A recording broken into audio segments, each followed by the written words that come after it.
आप सभी का स्वागत, अभिनंदन। सक्षमता परीक्षा काउंसलिंग होने जा रही है और आप सभी को विशेष शिक्षक बनने की शुभकामनाएं।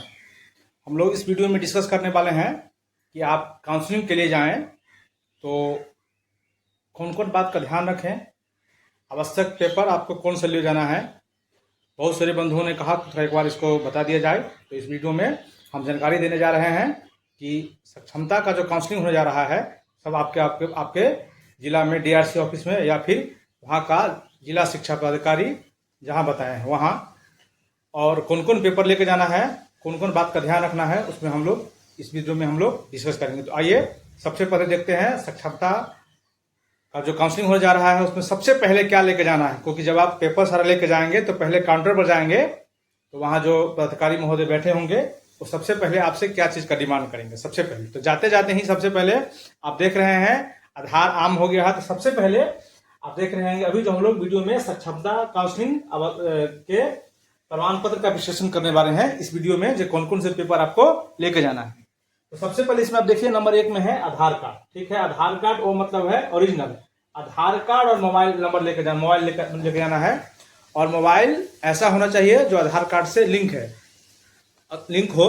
अगर आपका मोबाइल आधार कार्ड से लिंक नहीं है तो अभी लिंक करा लीजिए, क्योंकि जब भी आप काउंटर पर जाइएगा तो सबसे पहले वो आपका आधार कार्ड मांगेगा और आधार कार्ड मांगने के पश्चात उसमें आधार कार्ड इंटर करेगा तो आपके मोबाइल पर एक ओटीपी आएगी और आपसे ओटीपी मांगेगा। हाँ, कभी कभी आपसे आधार कार्ड भी मोबाइल नंबर भी मांग लेगा कि मोबाइल नंबर दिखाइए। तो मोबाइल जब भी देंगे तो अभी देख लीजिएगा कि मोबाइल में कुछ ऐसा वैसा डॉक्यूमेंट नहीं हो, नहीं तो फिर समझ रहे हैं आप बात। तो जब भी आप वहाँ जाएंगे तो सबसे पहले आधार कार्ड लेते जाएंगे ओरिजिनल, आपका आधार कार्ड मांगेगा और आधार कार्ड मांगने के बाद उसमें कुछ एंट्री करता है और वहाँ से एक ओटीपी आएगी। ओटीपी आपको आधार मोबाइल पर आएगा और वो आपको ओटीपी पूछेगा, जो बताइए ओटीपी कैसा है। उसके बाद ही हमारा काउंसलिंग का आगे प्रक्रिया शुरू होगी। तो सबसे इम्पोर्टेंट जो है पूरे काउंसलिंग में यही है कि आप आधार कार्ड ले जाएं और ऐसा मोबाइल नंबर ले जाएं जो आधार कार्ड से लिंक है, यानी ओटीपी जो आएगा से आपके मोबाइल पर ही आएगा। उसके बाद आपकी काउंसलिंग की प्रक्रिया शुरू होगी, वरना कुछ नहीं होगी। तो सबसे पहले आधार कार्ड और मोबाइल नंबर ऐसा जो आपके आधार कार्ड से क्या हो, लिंक हो, वही है लिखा है ओटीपी, क्योंकि एक ओटीपी जाएगा। उसके बाद उसी के बाद से आपका काम आगे प्रोसेस होगा। उसके बाद मैट्रिक का प्रमाण पत्र ले जाना है और अंक पत्र। ठीक है, मैट्रिक का 10वां, जहां से आप 10वां किए हो, बीएससी बोर्ड से किए हो, सीबीएसई जहां से भी किए हो तो वहां का।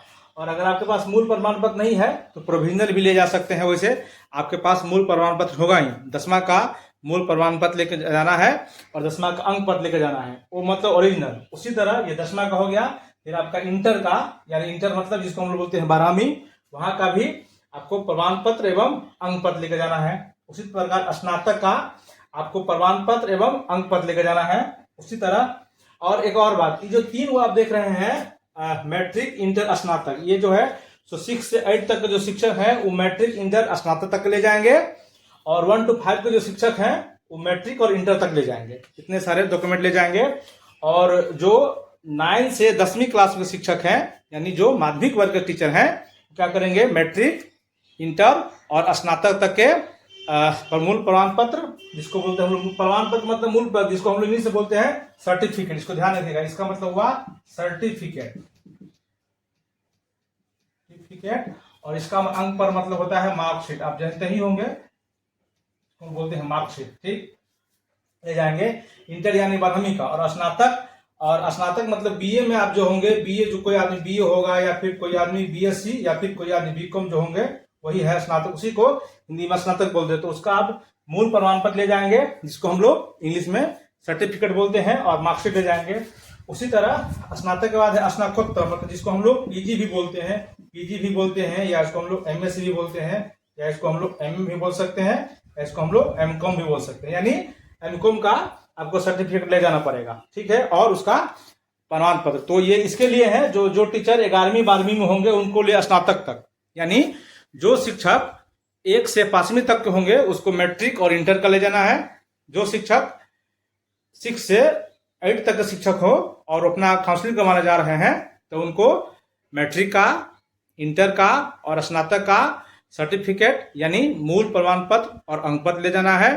और जो शिक्षक माध्यमिक में हो, यानी 9th 10th के शिक्षक हैं आप, किसी भी विषय के हो, उससे कोई मतलब नहीं है शारीरिक छोड़ के, तो आप मैट्रिक का, इंटर का और बीए का जो सर्टिफिकेट आपके पास है वो लेके जाएंगे। और ऐसे शिक्षक जो 11th 12th के शिक्षक है वो मैट्रिक, इंटर, स्नातक और स्नातकोत्तर जिसको पीजी बोलते हैं उसको लेके जाएंगे, उतना डॉक्यूमेंट आप लेके जाएंगे। उसके बाद ही आप प्रशिक्षण जो किए हुए हैं, मतलब जिसको हम लोग ट्रेनिंग बोलते हैं, जो आप ट्रेनिंग किए होंगे, तो ट्रेनिंग में कोई जो बीएड किए होंगे वो बीएड का ले जाएंगे और जो डीएलएड किए होंगे डीएलएड का ले जाएंगे।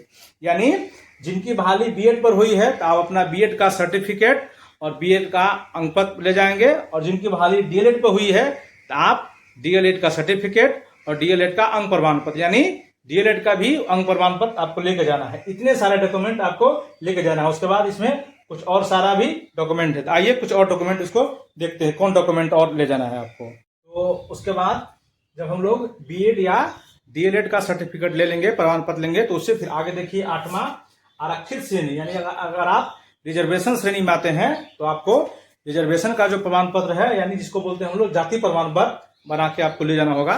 जाति प्रमाण पत्र, जाति प्रमाण पत्र के लिए जाति प्रमाण पत्र पुराना भी हो सकता है, उसके लिए ऐसा नहीं है कि लेटेस्ट हो, लेकिन अगर लेटेस्ट हो तो यह अति उत्तम है।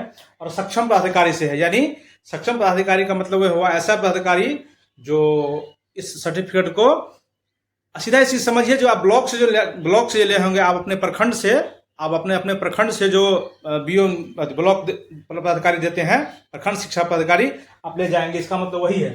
उसके बाद है दक्षता, है ना, दक्षता परीक्षा दो तीन बार हुई है। दक्षता परीक्षा या फिर सीटेट या फिर बीटेट या फिर बीटेट, बिहार सरकार भी लिया है बीटेट का परीक्षा, उसका प्रमाण पत्र या फिर उसका अंक पत्र और उसका सर्टिफिकेट आपको ले जाना है। बीटेट सीटेट जो भी आप किए हुए हैं वो आपको लेके जाना है। उसके बाद नियोजन इकाई, यानी जो जिसका प्रखंड नियोजन हुआ है या फिर जिसका मुखिया के थ्रू हुआ है, जो नियोजन इकाई होगी वहां का, आपको एक ज्वाइनिंग पत्र दिया गया होगा, नियुक्ति पत्र दिया गया होगा, उसको आपको लेके जाना है। या फिर जो हाई स्कूल और माध्यमिक में बहाली है +2 में, उनको जिला परिषद में जिस समय उनकी ज्वाइनिंग हुई होगी उस समय उनको एक लेटर मिला होगा जिसमें उनका स्कूल का नाम लिखा होगा, वो आपको लेके जाना है, यानी जिसको हम लोग ज्वाइनिंग लेटर कहते हैं। आप 1 to 5 में होंगे तो आपको पंचायत में मिला होगा, अगर आप 6 to 8 में होंगे तो आपको प्रखंड स्तर पर मिला होगा, ठीक है। अगर आप हाई स्कूल में या +2 में होंगे तो आपको जिला परिषद में मिला होगा। ज्वाइनिंग लेटर जिस समय आपकी नौकरी शुरू में हुई थी उसी को ज्वाइन लेटर कहा जाता है। उसके बाद दिव्यांगता, अगर आप डिलेवर है किसी कारण से तो आपको दिव्यांगता का सर्टिफिकेट भी लेके जाना पड़ेगा। उसके बाद एनसीएल प्रमाण पत्र, नॉन क्रीमी लेयर, ठीक है। नॉन क्रीमी अगर आपके पास हो तो ये अति उत्तम है। ये नॉन क्रीमी लेयर सर्टिफिकेट जातीय, आवासीय और आय बना के दीजिएगा तो ये ब्लॉक से ही बन जाता है, ये भी ले जाना है।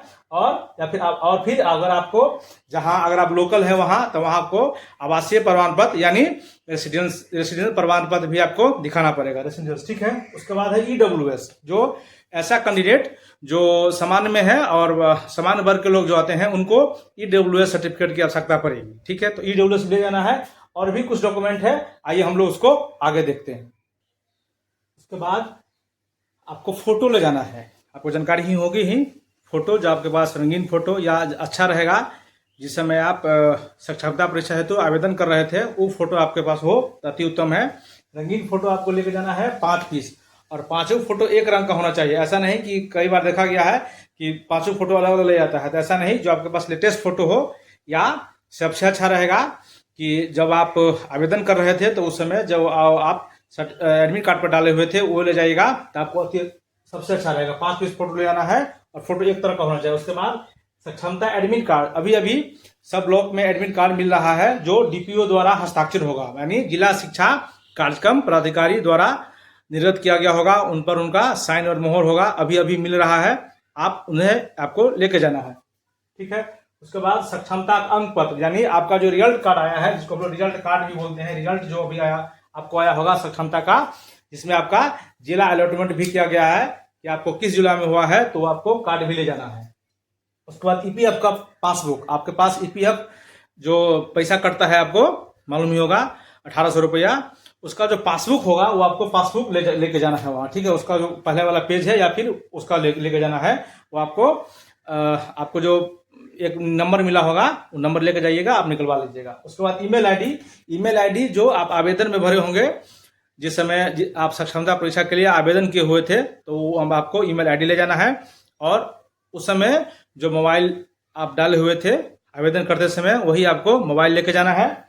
फिर उसके बाद सैलरी अकाउंट पासबुक, यानी आपको पासबुक लेके जाना है। जो अभी आपके पास अकाउंट होगा SBI में या फिर SBI या फिर लेके जाना है। और फिर उसके बाद सेवा पुस्तिका भी लेके जाना है। सेवा पुस्तिका का शायद पहला पेज या जो भी आपको लेके जाना है, इतना पेपर आपके पास होना चाहिए। उसके बाद 1-2 पेपर और है, आइए उसके बारे में बताते हैं, ठीक है। इतना पेपर के बावजूद भी ये हुआ 18 पेपर, ठीक। उसके बाद कुछ बातें और है, उसको भी आप कैंसिल चेक ले लीजिएगा, ठीक है। आपके पास ये 19वां हुआ है ना, आपके पास पासबुक जो होगा, पासबुक या फिर कोई पासबुक या फिर कैंसिल चेक है ना। आपके पास चेक जो होंगे बैंक का, उसका पहला पेज ले लीजिएगा या फिर कैंसिल चेक ले लीजिए। कभी कभी कैंसिल चेक भी मांगता है, जब हमको कैंसिल चेक दे दीजिए, जिससे क्या होता है उसको करने में क्या होता है, आसानी होती है। इतना सारा डॉक्यूमेंट आपको चाहिए, ठीक है। तो अभी सक्षमता परीक्षा में जब आप ले जा रहे हैं, तो आपको इतना डॉक्यूमेंट को आपको जो आवश्यकता पड़ेगी जब आप सक्षमता परीक्षा में काउंसलिंग करवाने के लिए जा रहे हैं तो, ठीक है। सभी को हमारे तरफ से ढेर सारी शुभकामनाएं। और हाँ, एक बात और नहीं भूलिएगा, इसमें जो क्या क्या करना है सारे बात को, जितने सारे डॉक्यूमेंट हमने कहा है सबका एक बार देखिए, नीचे वाले को मिटाते हैं, है ना। ये ऊपर जितने सारे डॉक्यूमेंट अभी चर्चा किए हैं, सबका ले जाना है ओरिजिनल, सबका ये ले जाना है ओरिजिनल ले जाइएगा सब। आप जब वहां जाइएगा काउंटर पर, तो सबका क्या चेक करेगा, ओरिजिनल, ठीक है। उसके बाद अभी हमने जितना डॉक्यूमेंट जितना डिस्कस किया है, सबको 3-3 प्रति ले लीजिएगा आप, 3-3 प्रति यानी 3-3 सेट, है ना। और कितना फाइल में, 3 फाइल में सबका ले लीजिएगा। फाइल का जो ऊपर वाला कवर होगा, कवर है ना, कवर पर देखिए क्या क्या लिखना है। कवर पर आप नाम लिख देंगे, ठीक है। उसके बाद आप अपना पिता का नाम लिख देंगे। उसके बाद आप अपना जिला लिख देंगे। उसके बाद उस पर अपना विषय और उस पर कोटि और मोबाइल नंबर, ठीक है। यानी जो आप फाइल ले जाएंगे, कोई भी फाइल ऐसा, तो फाइल के ऊपर में एक सादा पेपर चिपका दीजिएगा और उस पर अपना नाम, पिता का नाम, जिला, विषय, कोटि और मोबाइल नंबर आप दर्शा दीजिएगा, जिससे वहां जब फाइल रखा जाएगा तो आपको वहां खोजने में ना परेशानी होगी, ना आपको देने में दिक्कत होगी, ठीक है। ये फाइल, और ऐसा फाइल 3 फाइल ले जाना है। जितना हम 18, 20, 19 डॉक्यूमेंट कहे हैं, सबका एक कॉपी जेरॉक्स करवा के एक फाइल में, फिर एक कॉपी जेरॉक्स करवा के दूसरा फाइल में, और फिर एक कॉपी जेरॉक्स फोटो कॉपी करवा के तीसरा फाइल में, यानी 3 सेट इसको ले जाना है। और ले जाना है इसका जेरॉक्स, और बाद में सब टोटल है जितना सबका ले जाना है ओरिजिनल, आपको वहां चेक होगा, ठीक है। हमारे हिसाब से आपको वीडियो देख के अच्छा लगा होगा। सबसे पहला इसमें ध्यान रखिएगा, जब आप काउंटर पर जाएंगे तो आपको आधार कार्ड मांगा जाएगा ओरिजिनल, तो आप आधार कार्ड जाके दे दीजिएगा। और ऐसा मोबाइल जो आधार कार्ड से लिंक हो, क्योंकि जब उसमें इंटर करेगा आपका आधार नंबर, तो आपके मोबाइल नंबर पर एक OTP आएगी और वहीं से आपकी प्रक्रिया शुरू होगी। अगर आपके पास ऐसा नहीं है तो आपको सक्षमता में काउंसलिंग होने में आपको दिक्कत हो सकता है, या फिर काउंसलिंग नहीं भी हो सकता है, इसलिए अनिवार्य है। और आपके पास जो डॉक्यूमेंट है उसको आप देख लीजिए, नहीं है तो उसको अविलंब पूरा कर लीजिए। फिर भी अगर कोई ऐसी समस्या हो तो आप हमको कमेंट बॉक्स में मैसेज करिए, हम एक बार उसको निदान करने का समस्या के निदान करने का प्रयास करेंगे, ठीक है। तो आपको सभी जितने सारे शिक्षक हमारे सक्षमता परीक्षा दिए हैं और काउंसलिंग और विशिष्ट परीक्षा के लिए होने जा रहे हैं, विशिष्ट परीक्षा के लिए काउंसलिंग कराने जा रहे हैं, उन सभी को हमारी तरफ से ढेर सामने शुभकामनाएं। नमस्ते, नमस्कार।